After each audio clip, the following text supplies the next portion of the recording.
الحمد لله نحمده ونستعينه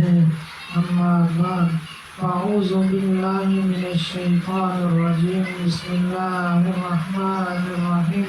كل نفس ذائقة الموت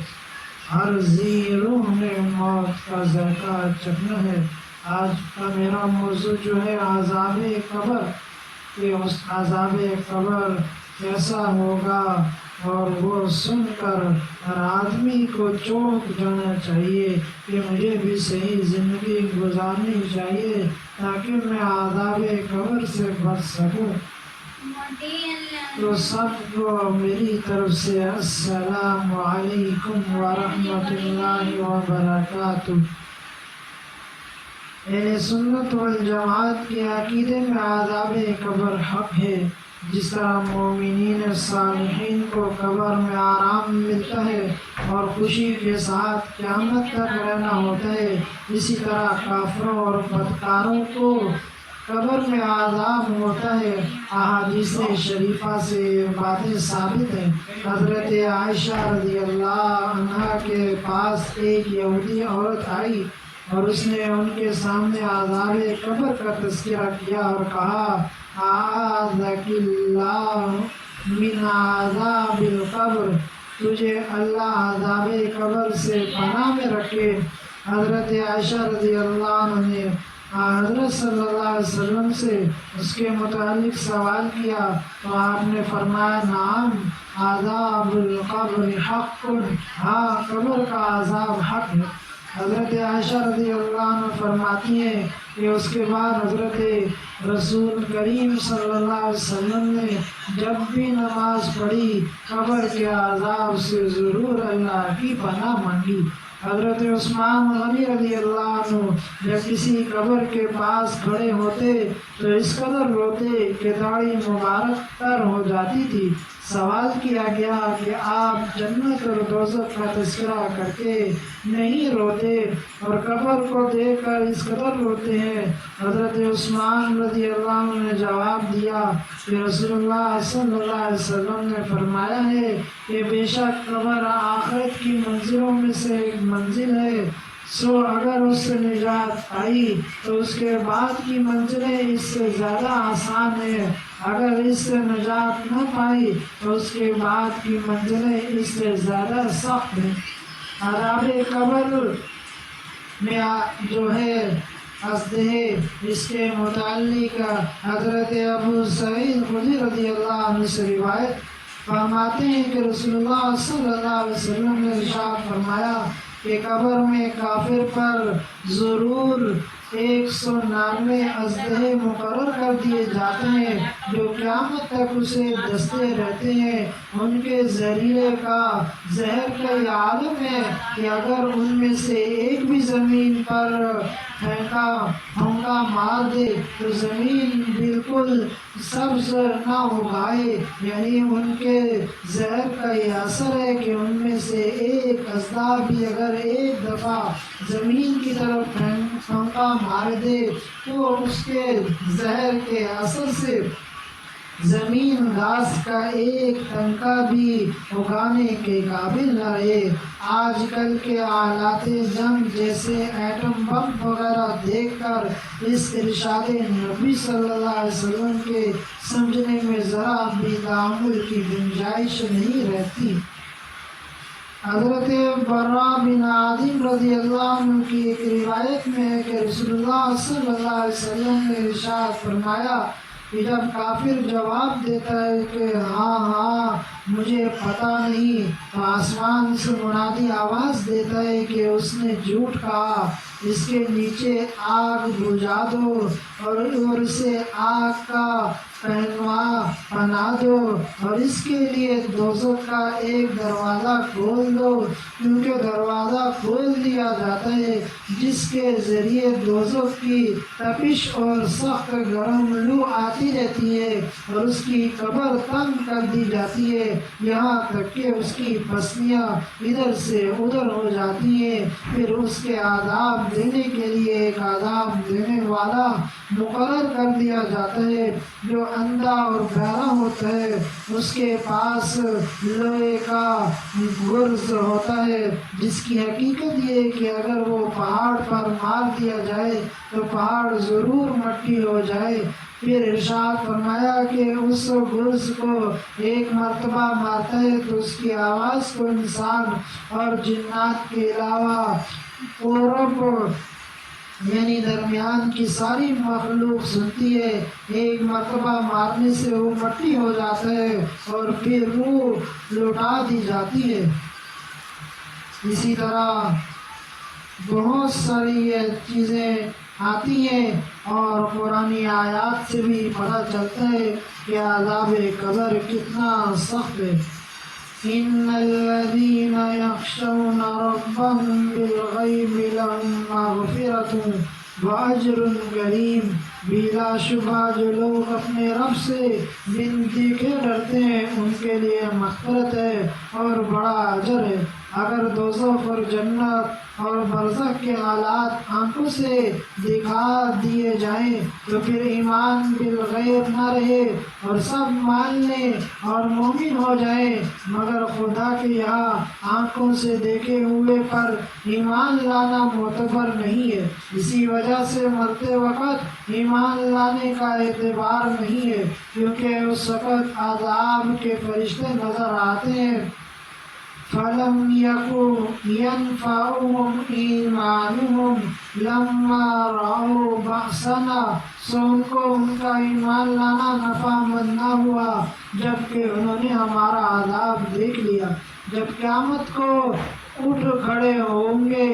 اور پھر جنت اور دوزخ آنکھ سے دیکھ لیں گے تو سبھی ایمان لے آئیں گے اور رسولوں کی باتوں کی تصدیق کر لیں گے۔ پھر اس وقت ایمان اور تصدیق معتبر نہیں ہوگی۔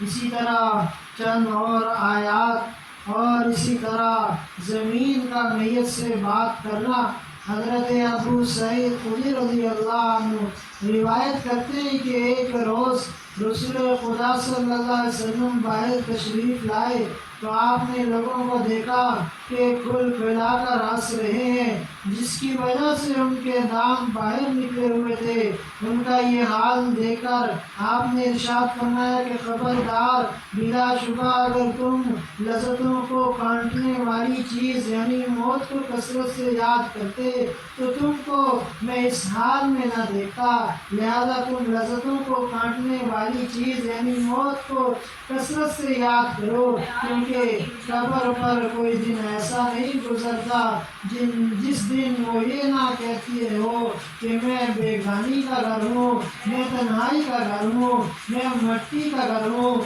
میں کیڑوں کا گھر ہوں۔ پھر فرمایا جب مومن بندہ دفن کر دیا جاتا ہے تو اس سے قبر کہتی ہے کہ مرحبا کہ اپنے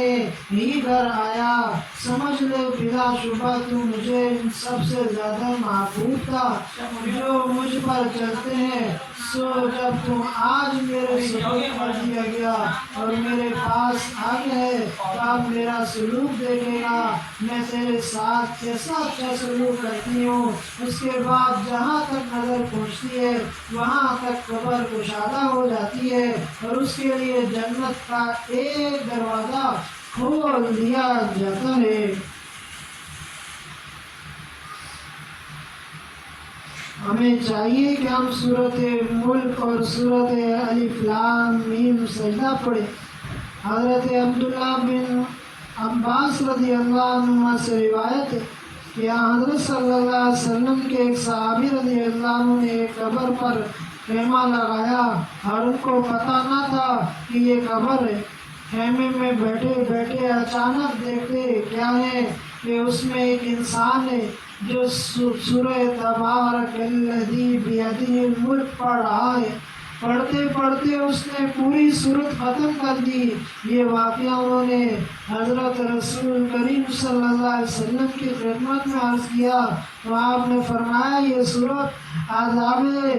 قبر کو روکنے والی ہے اور اس کو اللہ کے عذاب سے بچا رہی ہے۔ حضرت ابو ہریرہ رضی اللہ عنہ سے روایت ہے کہ رسول اللہ صلی اللہ علیہ وسلم نے فرمایا بلا شبہ قرآن میں ایک صورت ہے جس کی 30 آیتیں ہیں، اس نے ایک شخص کی سفارش کی یہاں تک کہ وہ بخش دیا گیا۔ پھر فرمایا کہ وہ صورت تبارک الذی بیدہ الملک ہے۔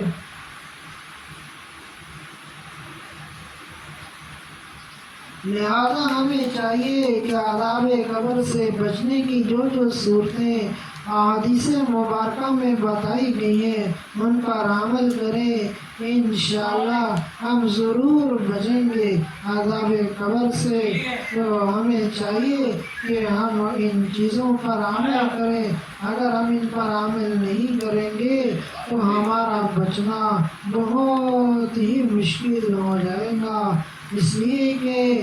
جو ہے اللہ جس پر رحم کرے گا وہی بچ سکے گا۔ ہمارے عمل تو ہمیں پتہ ہے کہ ہمارے عمل کیسے ہیں، ہمارے عمل تو اتنے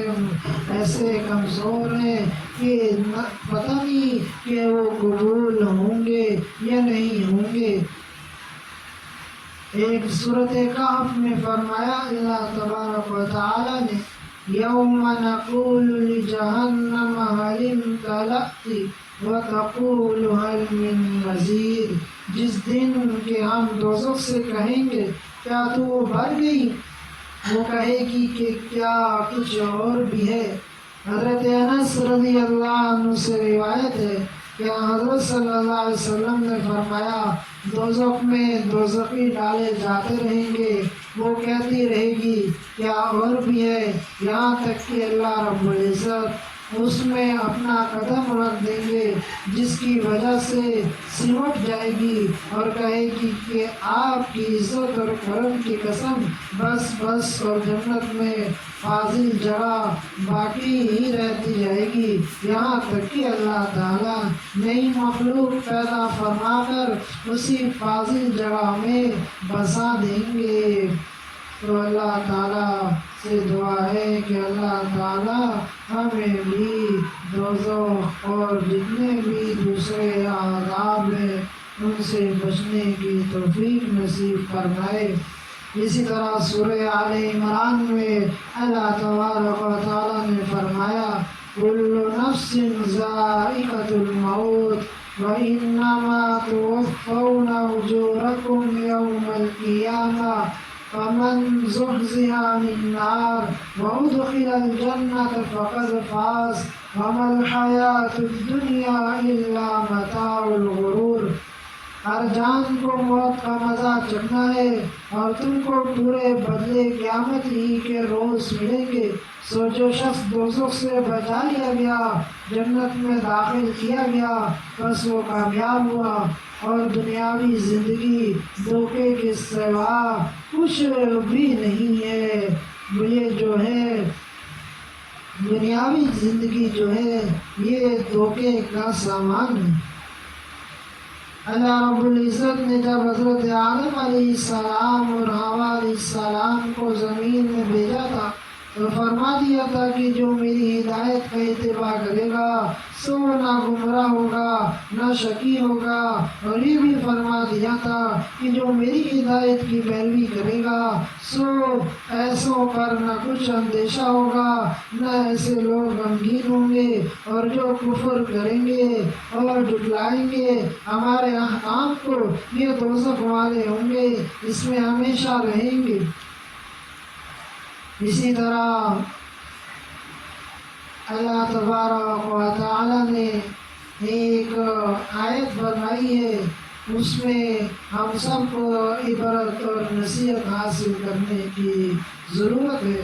ان فی ذلک لعبرۃ لأولی الابصار،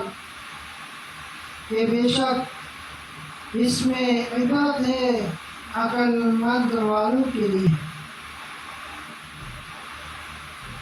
تو ذرا غور تو کریں کہ 50,000 سال کا دن کیسے کٹے گا، پیشمان ہوں گے، حساب ہوگا، اعمال کا وزن ہوگا، دائیں ہاتھ اور بائیں ہاتھ میں اعمال نامے دیے جائیں گے، سورج بہت زیادہ قریب ہوگا، آسمان اور زمین بدل چکے ہوں گے، پہاڑ روئی کے گالوں کی طرح اڑ رہے ہوں گے، عمارتیں ختم ہو چکی ہوں گی، دھوپ ہی دھوپ ہو